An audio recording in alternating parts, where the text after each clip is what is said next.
Tem gente, né, dizendo que o Renan Santos pode ser, então, né, ocupar o papel desse outsider na eleição seguinte. Comparando-se ali, né, a comparação que se faz com o Pablo Marçal em São Paulo, né, na última eleição paulista. Na sua avaliação e na avaliação interna ali de vocês, a avaliação fria do partido, ele pode chegar lá, ele pode ocupar esse espaço? Tem essa crença ou essa análise mais fria de que ele pode ocupar o espaço de outsider em 2026? Com certeza. A gente trabalha para o Renan vencer a presidência. A gente não trabalha para a candidatura dele ser uma candidatura de marcar a posição, né? Bolsonaro venceu em condições adversas sendo um outsider. Pablo Marçal quase foi para o segundo turno se não tivesse se suicidado, também sendo um outsider. O Renan, ele traz essa figura positiva de ser um outsider, mas, diferente do Pablo Marçal, ele é honesto, e diferente do Jair Bolsonaro, ele é inteligente. Então, acho que nós temos essa vantagem competitiva nisso. O Renan, ele tem umas falas, né, que, para um candidato, são consideradas polêmicas. Eu vou ler algumas, né, aqui, que ele disse, por exemplo, eu vi ele falando num podcast recentemente, que as pessoas que são... a maioria, né, das pessoas que recebe o Bolsa Família são um peso para as outras pessoas que trabalham, e, no governo dele, elas vão ter que trabalhar. Ele também faz algumas referências ao Nordeste, né, dizendo que a região, abre aspas, tem a pior representação política do Brasil.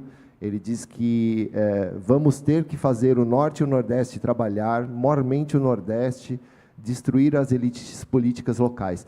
Eu queria saber, o senhor concorda com esses posicionamentos? O que eles dizem aí sobre a plataforma do partido, sobre o candidato à presidência do Missão?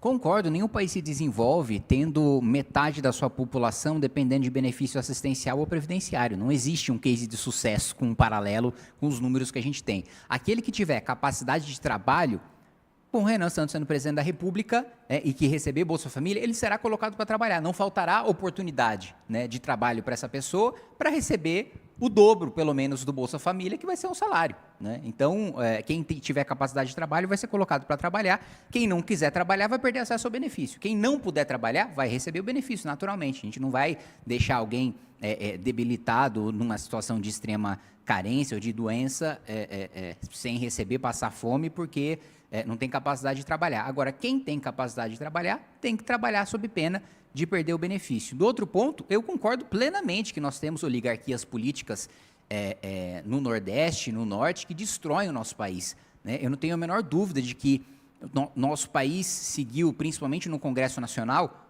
péssimos rumos, sendo comandado por essas oligarquias, sendo comandado por Arthur Lira, sendo comandado por Davi Alcolumbre, sendo comandado por Renan Calheiros, sendo comandado por uma elite política, na maior parte das vezes, que vem do Nordeste. E aí tem o mérito dessa elite política que, diferente do Sul e do Sudeste, em que as bancadas se matam e não tem nenhum tipo de coesão, não tem nenhum tipo de coerência. Aliás, o número de deputados só aumentou, né, só foi aprovado o aumento do número de deputados por causa de um voto de um senador de São Paulo, que é o estado mais prejudicado pelo aumento do número de deputados, que foi por um voto que foi do Giordano, né, do suplente do Major Olímpio. Então, nem na defesa básica, fundamental, elementar, o Sul e o Sudeste se unem, tanto que o consórcio mais proeminente de governadores é o consórcio Nordeste, e só passou a existir um consórcio do Sudeste mais recentemente, salvo engano, no último ano. Então, eu concordo, sim, e, aliás, durante muito tempo, o próprio PT discursava contra oligarquias políticas do Nordeste e dizia que elas precisavam ser desconstruídas. Aí, quando eles tomam o poder em boa parte dos estados do Nordeste, eles não mudam as práticas, eles só substituem, se tornam os novos oligarcas no lugar de quem estava lá. Só uma coisa, uma dúvida que ficou, né? Quando vocês dizem, a pessoa vai ter que trabalhar ou ela perde o benefício, se ela tiver a oportunidade de trabalhar. Como é que vai se dar isso? Tem um plano concreto, assim? Quer dizer, a pessoa vai ter que provar que não tem emprego na região? Qual que vai ser o critério para definir isso? Não precisa provar que não tem emprego na região. O próprio governo vai chegar e vai falar, olha, tem emprego para você. Nós temos... a gente propõe uma reforma radical no orçamento, né, de desvinculação de receitas, que vai abrir um espaço fiscal aí de 1 trilhão e 100 bilhões de reais. né, que é a PEC que eu apresentei e que o Renan pretende aprovar se for eleito presidente da República. 1 trilhão em quanto tempo? Em 6 anos. Né? 1 trilhão e 100 bi em 6 anos e isso sem contar a imediata queda na taxa de juros que também vai ter e que vai fazer com que a gente pague menos serviços da dívida, também abrindo mais espaço fiscal. Com esse espaço, boa parte desse investimento vai ser infraestrutura e a gente vai ter espaço para colocar essas pessoas para trabalhar em obras de infraestrutura. Então, não precisa ter uma necessidade técnica de, olha, eu vou fazer uma demonstração de que estou entregando o currículo, mesmo porque isso também estaria muito sujeito à fraude. Nós... primeiro vamos fazer uma busca ativa, né, que já deveria ser uma política dos centros de referência de assistência social, ir atrás dessas famílias, de verificar se essa pessoa tem condições de trabalho e daí de oferecer o emprego diretamente para ela trabalhar em obra de infraestrutura. Acho que um ponto, só para deixar isso mais claro, o senhor é a favor, então, do fim do Bolsa Família e outros programas focalizados, como, por exemplo, o Gás do Povo, que foi aprovado, né, que foi lançado essa semana. Assim, o partido vai entrar com essa plataforma de fim desses programas? Como que isso vai ficar ali na plataforma do partido? Né? Não é o fim do Bolsa Família, você mantém o Bolsa Família, só que você vai ofertar um emprego para quem tem capacidade de trabalho. Se quem tem capacidade de trabalho se negar a trabalhar, ele vai perder o acesso ao benefício. Agora, Gás do Povo, Pé de Meia, outros programas nesse sentido, eu realmente não vejo sentido em existir, porque, primeiro, eles não são, do ponto de vista social, inteligentes. O Fome Zero fracassou em contraposição ao Bolsa Família porque ele tinha a mesma lógica do Gás do Povo.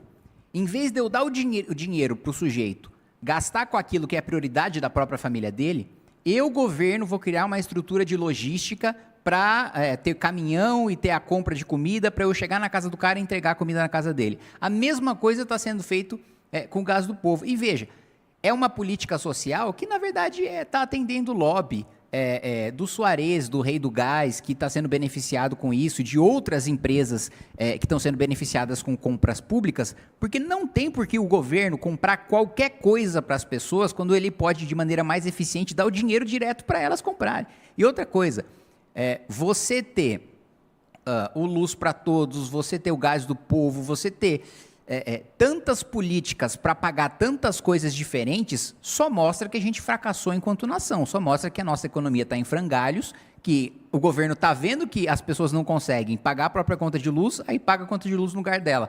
Não consegue comprar o próprio gás, paga o gás no lugar dela. Pô, peraí, então no nosso país as pessoas não estão com dinheiro para comprar nada. Né?